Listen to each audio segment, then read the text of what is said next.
Hello and welcome. I'm Jay the Fanboy, and you are watching Franchise Frenzy. Today we're going to be looking at one of my favorite fandoms, Pokemon. And we're looking at the first movie.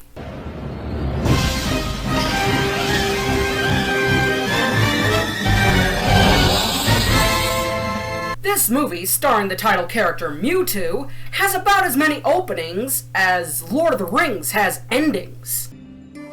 Everybody here's a copy. That's why there's a 2 after all of our names.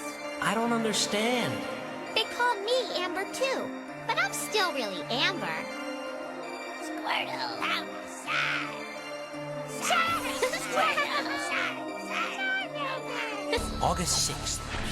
Today my colleagues will reach the site where an ancient civilization may have created a shrine to Mew, the most powerful Pokemon to have ever existed, now believed to be extinct. Radio Giovanni's helicopter, tell him what's happened! Quiet! Let us hear its psychic powers. Psychic powers? For years we struggled to successfully clone a Pokemon to prove our theories, but you're the first specimen to survive. That is Mew, the rarest of all Pokemon. From its DNA we created you, Mewtwo. Hey! You there! I'm looking for a Pokemon trainer named Ash from Pallet Town. You know him? Yeah, he's me. Let's have a match. Unless you're afraid to lose. I'm afraid you're gonna lose this one. Our story proper begins with our protagonist, Ash, who is currently in the midst of a Pokemon battle.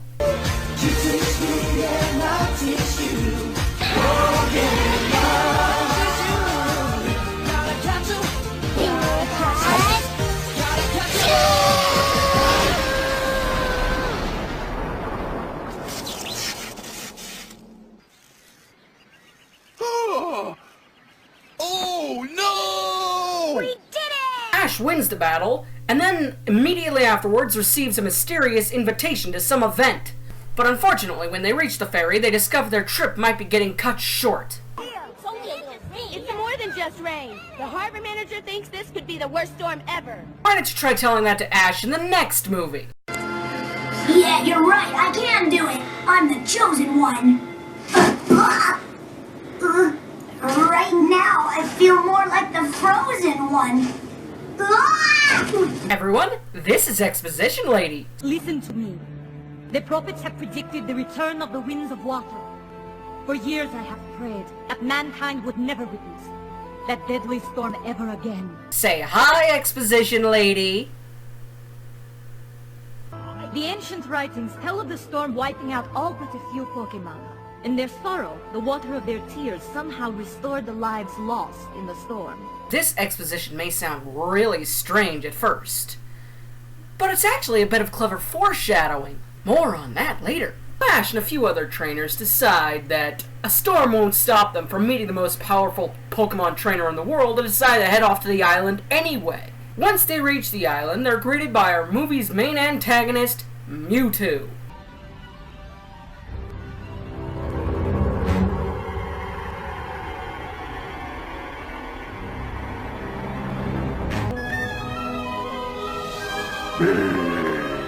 What's that?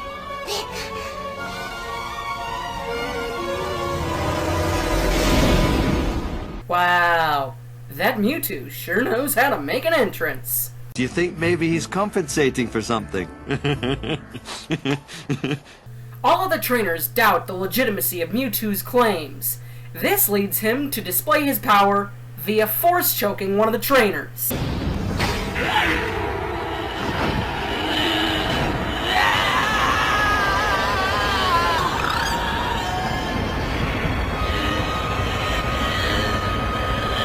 Look at that smug look on Mewtwo's face.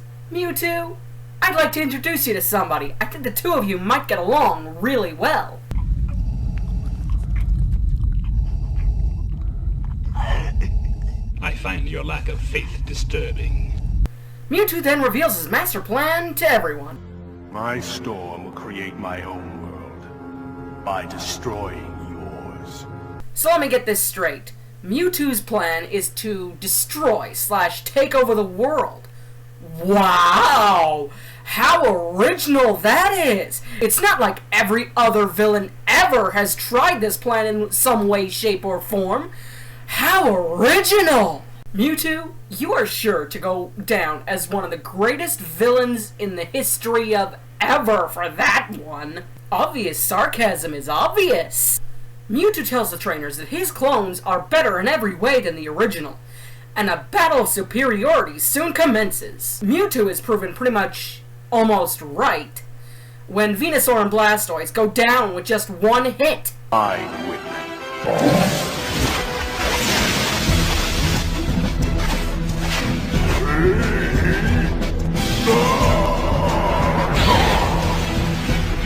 Hydro Pump!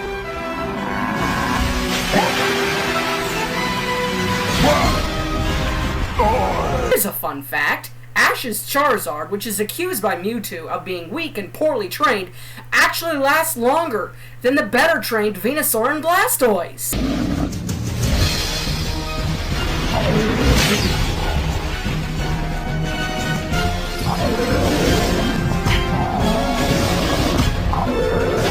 Finish it.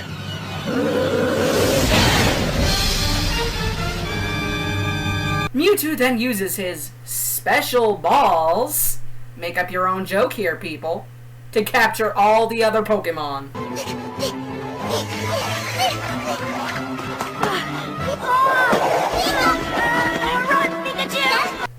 You know, I find it funny that Ash is the only one here who actually tries to protect his Pokemon from being stolen from him. Why is he the only one who cares? Are the other trainers really that dumb? Are they that superfluous to the story that they really aren't needed at all? Ash then gets the brilliant idea to withdraw his Pokemon. Hey, I know!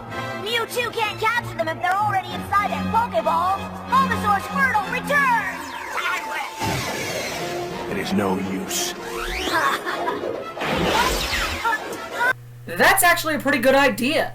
Too bad it doesn't work. Ash rescues all the Pokemon, but they all get cloned before he does. There goes Alakazam! Dugong! Vileplume! Ash finally returns, and just like Mewtwo, he's got to make an entrance of his own. It's like he knows he's the protagonist or something. You can't do this! I won't let you!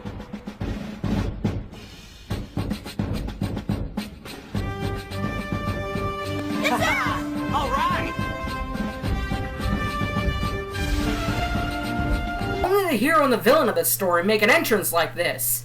I kind of wonder what it would have been like if some completely random character had made a similar entrance like this. Ash attempts to fight Mewtwo, and it almost doesn't end well for him. Ash,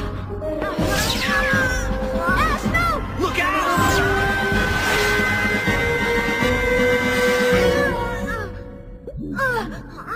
What? Mew and Mewtwo then start fighting. The other Pokemon soon join in the fight, but this time their abilities are turned off.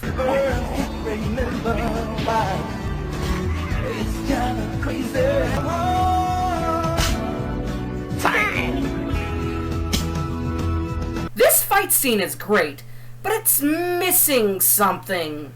Where's Togepi? There's no Togepi during this battle. Can you imagine if Togepi got cloned? Two cute little Togepi fight each other. Aww. Cute. I want one. But seriously, where is Togepi during this fight? Togepi doesn't get cloned, and it's hiding inside Misty's backpack. Well, I think we just found the protection from Mewtwo's special balls. All the Pokemon should have just hidden in there. They would have been fully protected. Back to the action. Ash decides enough is enough, and he jumps to certain doom. Ash, wait! You gotta stop right now!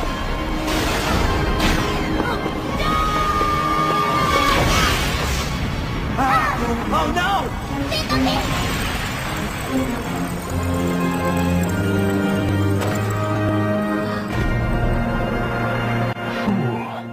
Pikachu, Pikachu.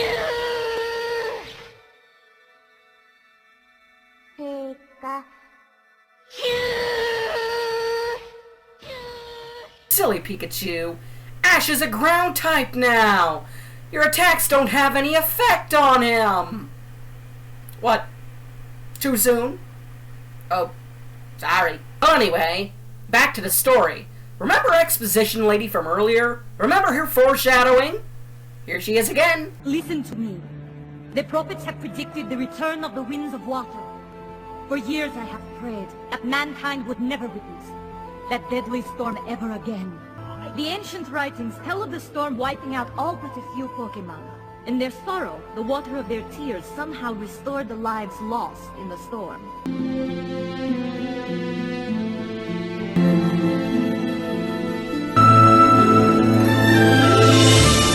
Turns out Exposition Lady wasn't spouting nonsense after all. That Tears of Pokemon mumbo-jumbo she was talking about earlier?